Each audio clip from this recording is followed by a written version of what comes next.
Hi everyone! Welcome to a very special episode of Wetin Love Do Me, Close, featuring your host Arabella Tannery. Good loving, good loving, good loving tonight.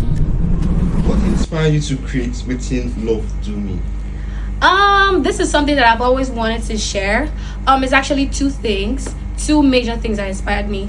First one being that I'm a lover girl myself. I love love. Everybody knows I love love. I love everything about love. And being a lover girl, if you're a lover girl, we tend to get hurt a lot. But then we're not allowed to share our experiences. And I meet a lot of people that have had almost the same experiences, probably even worse, that want to share their experiences, but they don't have a platform.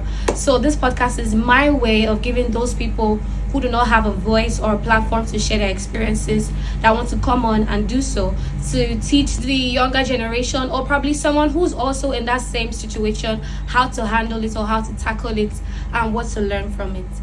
The second thing, being the most important and the biggest inspiration of them all, is my friend Princess Vanessa the Alien, as we all know her as. The idea initially was Wetin Urobo Man Do Me. And you guys know how much I don't like Urobo men. Yes, I agree, I don't like them. But then again, women, they do Urobo men too. Now they do them, and I want lie still, now they do men wicked. Now women even wicked pass. And we're in a society where men are forced to suppress their emotions or suppress their experiences. If you talk about it, you be mugu, wise, how woman go do that kind of thing. It's not supposed to be like that.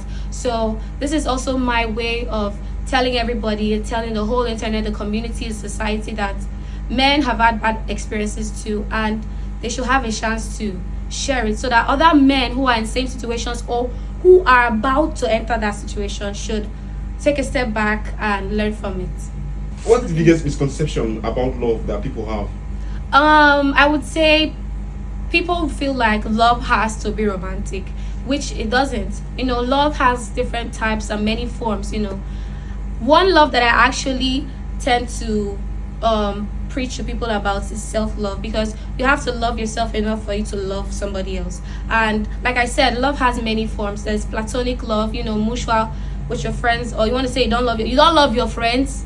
We have family love, like you love your parents, you love your siblings, and then self-love, like I said, you have to love yourself to love somebody else. So love doesn't always have to be romantic. Another misconception that people have, and most of you might not agree with me on this, but is that someone has to show you in a grand gesture that they love you, or love has to be shown by grand gestures. If they're not buying you expensive things, they're not taking you out on expensive dates, it's like you guys are putting a price on everything.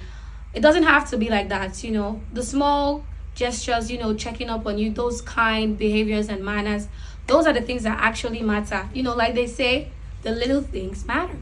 Will you be sharing any personal stories? If yes. Yes, story. I will be sharing.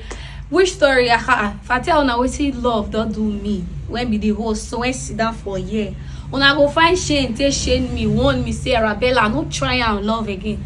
But then again, I'm always a lover girl. But yes, I will be sharing my story, so tune in if you want to hear it. How do you handle criticism and negative feedback?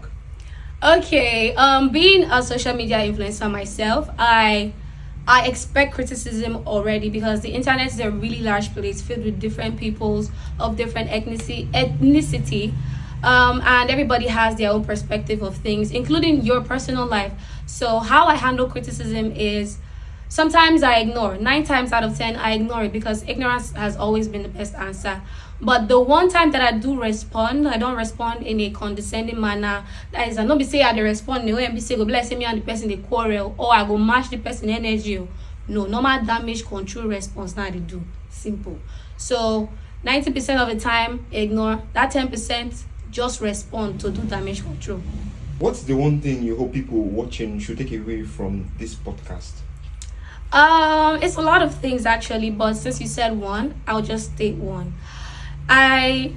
People tend to get carried away by all the laughs and giggles. Yes, our podcast is a safe space for you to come on, share your experience, laugh, no judgments at all. But then I don't want us to get carried away by just the fun parts of it, because these are real life experiences that people are coming to share. I don't want you guys to just tune in, watch, this thing happened to this person, and just leave. No, this is a space where I want people to actually learn and not repeat the same mistakes that somebody already has made. So if you're probably in a situation where someone else is saying that particular experience, I want people to learn from that experience and not, have repeated cycles. That was beautiful. And remember, you guys, Wetin Love Do Me is the podcast where true love stories didn't write happily ever after. Don't forget to follow us, like, share, and subscribe. I'm your host, Arabella Tanere, and I can't wait for you guys to tune in. Bye!